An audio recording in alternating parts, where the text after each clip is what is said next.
विष्णुवे नमः। ओम लक्ष्मी पते नमः।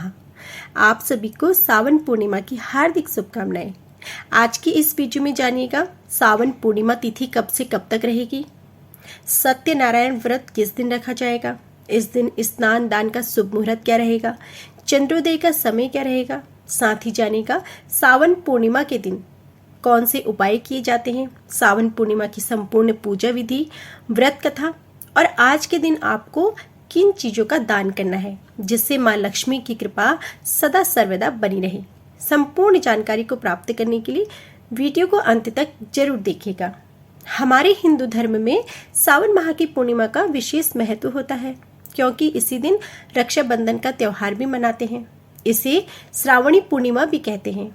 इस दिन पवित्र नदी में स्नान, दान, तर्पण और भगवान शिव जी की पूजा करने का विशेष महत्व है। इस दिन रात्रि में मां लक्ष्मी की पूजा करने से व्यक्ति के जीवन में कभी भी धन धान्य और वैभव की कमी नहीं होती। तो आइए आज के इस वीडियो में जानिए सावन पूर्णिमा की तिथि और शुभ मुहूर्त। हिंदू पंचांग के अनुसार सावन माह की पूर्णिमा तिथि दिनांक 30 अगस्त को सुबह 10:58 से शुरू होगी, जो कि अगले दिन दिनांक 31 अगस्त को सुबह 7:05 पर समाप्त हो जाएगी। पूर्णिमा का स्नान दान 31 अगस्त को किया जाएगा। इससे पुण्य फल की प्राप्ति होती है। स्नान दान का शुभ मुहूर्त रहेगा सुबह 4:28 से सुबह 5:13 तक। सत्यनारायण पूजा का शुभ मुहूर्त रहेगा सुबह 7:34 से सुबह 9:10 तक। इस दिन चंद्रोदय का समय रहेगा शाम को 6:35 पर। इस दिन मां लक्ष्मी की पूजा करने का जो शुभ मुहूर्त है वह रहेगा रात को 11:59 से रात 12:44 तक। इन मुहूर्त में आप मां लक्ष्मी की पूजा कर सकते हैं। अब जानिए सावन पूर्णिमा की पूजा विधि। सावन पूर्णिमा के दिन सुबह किसी पवित्र नदी में स्नान करके साफ वस्त्र धारण कर लें। इस दिन स्नान आदि के बाद गाय को चारा डालना, चींटियों मछलियों को भी आटा डालना बहुत ही शुभ माना जाता है और इसके बाद एक चौकी पर गंगा जल छिड़ककर उस पर भगवान सत्यनारायण की मूर्ति या प्रतिमा जो भी आपके पास हो उसे स्थापित कर लें। मूर्ति स्थापित करके उन्हें पीले रंग के वस्त्र, पीले फल, पीले रंग के फूल अर्पित करें और उनकी पूजा करें। इसके बाद भगवान सत्यनारायण की कथा जरूर पढ़ें और सुनें। कथा पढ़ने के बाद चरणामृत और पंजीरी का भोग लगाया जाता है और फिर इस प्रसाद को स्वयं ग्रहण किया जाता है और लोगों के बीच में बांट दें।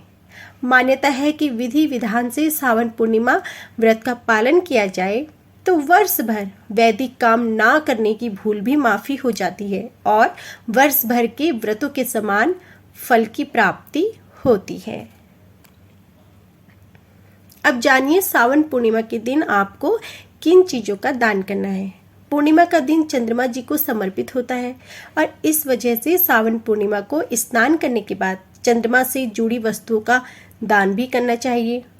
इस दिन आप यानी 31 अगस्त को पूर्णिमा स्नान के बाद अपने सामर्थ्य के अनुसार चावल, सफेद वस्त्र, चीनी, सफेद चंदन, दूध, खीर आदि का दान कर सकते हैं।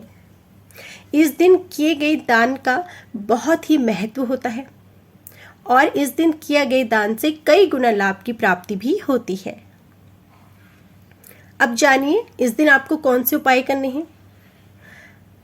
मां लक्ष्मी की कृपा पाने के लिए यदि आप आर्थिक तंगी से जूझ रहे हैं तो आपको सावन पूर्णिमा के दिन मां लक्ष्मी पर पीली हल्दी लगी 11 कौड़ियों को अर्पित करें। साथ ही मां लक्ष्मी के सामने घी का दीपक जलाएं और फिर लक्ष्मी चालीसा का पाठ करें। वहीं इसके बाद उन कौड़ियों को लाल कपड़े में बांधकर धन स्थान पर रख दें। ऐसा करने से धन में वृद्धि होती है तथा मां लक्ष्मी की कृपा सदा बनी रहती है।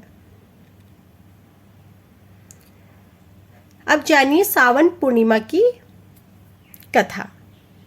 प्राचीन समय में एक नगर था जहां तुंगध्वज नाम का राजा राज्य करता था। उसे शिकार करने का बहुत शौक था।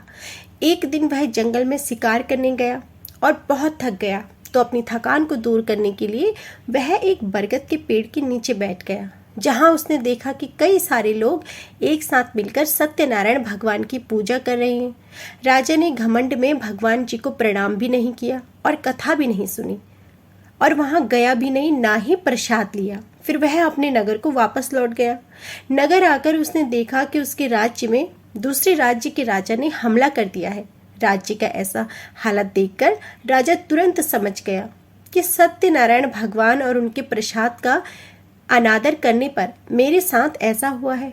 तब उसे अपनी गलती का आभास हुआ। फिर राजा दौड़कर उसी जंगल में वापस गया जहां लोग भगवान सत्यनारायण की कथा को कर रहे थे। वहां पहुंचकर राजा ने अपनी भूल के लिए माफी मांगी और प्रसाद भी मांगा। उसके बाद सच्चे मन से पश्चाताप करते हुए राजा को भगवान सत्यनारायण ने माफ कर दिया, जिसके फलस्वरूप राजा को पहले जैसा सब कुछ वापस मिल गया। फिर राजा ने भगवान सत्यनारायण की आराधना की और उनकी कृपा से सब कुछ ठीक ठाक हो गया। ऐसी मान्यता है कि जो भी व्यक्ति सावन माह में पूर्णिमा की कथा को पढ़ता और सुनता है, उनकी सभी मनोकामनाएं पूरी होती हैं। और ऐसा कहा जाता है कि इस कथा को सुनने से वाजपेयी यज्ञ जितनी शुभ फलों की प्राप्ति भी होती है। तो यदि आप भी सावन पूर्णिमा के दिन व्रत रख रहे हैं तो सत्यनारायण भगवान की कथा आपको आज के दिन अवश्य सुननी है।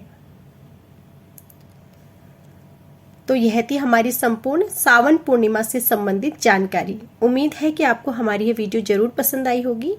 वीडियो पसंद आई हो तो प्लीज़ वीडियो को लाइक जरूर कीजिएगा। चैनल पर नए हैं तो चैनल को सब्सक्राइब करके बेल आइकन दबाएं, जिससे कि आपको आगे भी ऐसे ही कथाएं, सावन पूर्णिमा की कथाएं, सत्यनारायण भगवान की कथा और रक्षाबंधन से संबंधित सभी जानकारियां समय पर मिल सके।